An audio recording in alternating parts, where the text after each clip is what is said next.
27 রোজার রাতে সন্তান ফোন দিয়া বলে, বাবা আমি আগামীকাল রওনা দিলে রাত 2টা-3টায় গিয়া ঢাকায় নামবো, আমি সাহারি তোমাদের সঙ্গেই খাবো। মা বসে আছে, মায়ের সন্তানের বাবাও বসে আছে, সন্তান আসবে। রাত্র 2টা-3টা হয়ে গেছে, সাহারির সময় হয়ে গেছে, সন্তানের খবর নাই। শেষ টাইমে মা বাবা সাহারি খেয়ে ফজরের নামাজ পড়ে দরজার মধ্যে অপেক্ষা করতেছে, সন্তানের খবর নাই। 8টা, 9টা, 10টা বেজে গেছে, মায়ের মনটা আর ভালো লাগে না। স্বামীকে ডেকে বলে, স্বামীরে আমার সন্তান কই, আমার মনটা ভালো লাগে না, একটা ফোন লাগাও। স্বামী ডাক দিয়া বলে, চিন্তা করো না, ঈদের সময় যানজট থাকতে পারে, চলে আসবে। কিছুক্ষণ পর বাবার মনটাও ভালো লাগে না, বাইরে নেমে পায়চারি করতেছে। হঠাৎ করে একটা ফোন চলে আসছে। সন্তানের ফোন দেখে বাবার সে কি আনন্দ। ফোন রিসিভ করে যখনই সালাম দিল, অপর প্রান্ত থেকে সালামের উত্তরে সন্তানের কণ্ঠ পাওয়া যায় না। বাবা ডেকে বললেন, বাবা তুমি কে?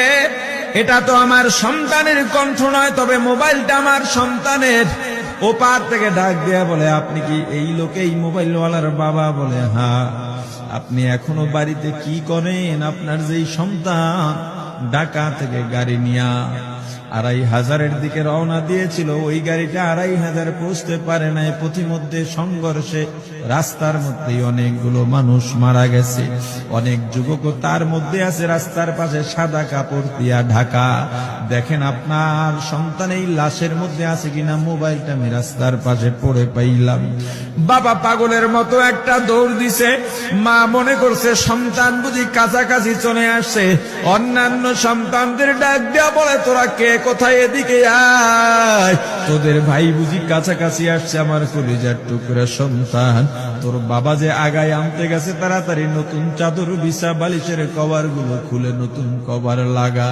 পানি গরম বসা, আমার সন্তান এসে গোসল করবে। আহারে সবাই ফুলের মেলা, ফুলের তোড়া নিয়ে অপেক্ষা করতেছে। 4টা বছর কলিজার টুকরা বাড়িতে নাই, বিদেশ থেকে আসবে। বাবা স্পটে গিয়া দেখেন অনেকগুলো লাশ সাদা কাপড় দিয়া ঢাকা। একটা একটা মাথার উপর থেকে কাপড় উঠান আর কৌতূহল বাড়তেছে, কাপড় উঠান আর কৌতূহল বাড়ে। হঠাৎ তাকায় দেখে কলিজার টুকরা সন্তান লাশের মিছিলে শামিল হয়ে গেছে। বাবা সন্তানকে ধরে কাঁদেন আর বলেন, বাবা এত আদর আপ্যায়ন